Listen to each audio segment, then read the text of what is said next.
Alors, en quelques mots, CHB Électronique, société créée en 1983, dont on a fêté les 40 ans il y a quelques temps. Fabrication de composants électroniques, principalement de la transformation de courant pour des applications électroniques. Donc on vient se poser sur des cartes, sur des ensembles qui vont dans les trains, dans les avions, voilà, dans ce genre de choses, mais en transformation de courant, donc des produits passifs, sans intelligence. Quelques chiffres, quand on a repris la société, donc il y a en 2017, 2017, une société qui était en dessous les 2 millions, aujourd'hui on a passé les 3 millions. Donc on croît tout doucement, on maîtrise la croissance pour pas aller trop vite, avec là dernièrement la création d'une usine en Tunisie pour avoir une offre low cost qui est parfois demandée.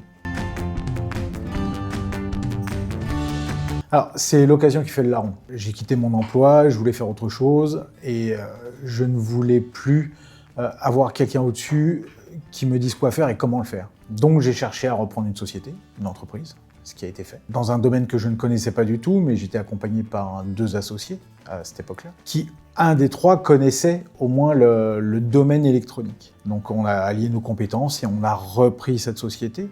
Ça a été une volonté d'entrepreneuriat.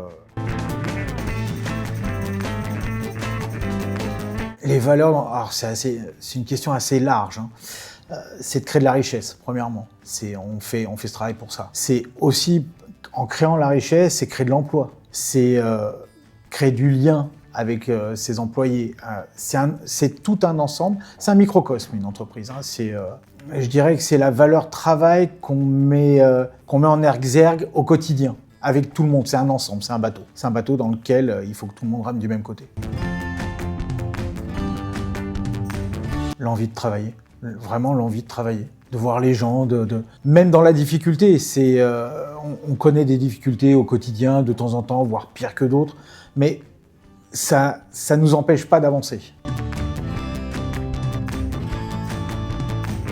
Alors je pars du principe que j'ai pas de regrets, parce que les regrets ne te font pas avancer, il te faut reculer. Donc regarder derrière, ça sert pas à grand chose. Les conseils que j'aurais à donner, ça serait plus regardez dans le fond de l'entreprise, prenez votre temps avant de racheter. Venez souvent, passez du temps, même si c'est gratuit, même regardez au quotidien ce qui s'y passe, et sur une période assez longue. Il y a des choses que je ferais probablement différemment si j'avais fait comme ça. Oui, surtout en ce moment. En ce moment, la conjoncture économique est tellement compliquée qu'on se demande comment on va s'en sortir et on ne pense pas à soi, on pense aux 50 employés qu'il y a derrière. La difficulté, elle est là.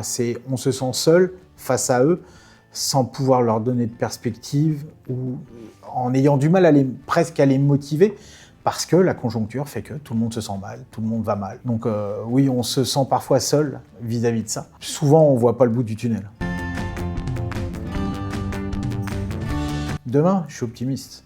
Le cycle économique, comme son nom l'indique, c'est un cycle. Un coup on est en haut, un coup on est en bas. Donc on va rebondir une fois qu'on sera tombé au plus bas, j'espère qu'on y est.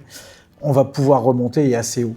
Donc, sauf que les crises sont de plus en plus fréquentes et le cycle économique est de plus en plus court. Donc il faut toujours prévoir et pallier à ça. Mais demain, il n'y a pas de raison, ça doit repartir.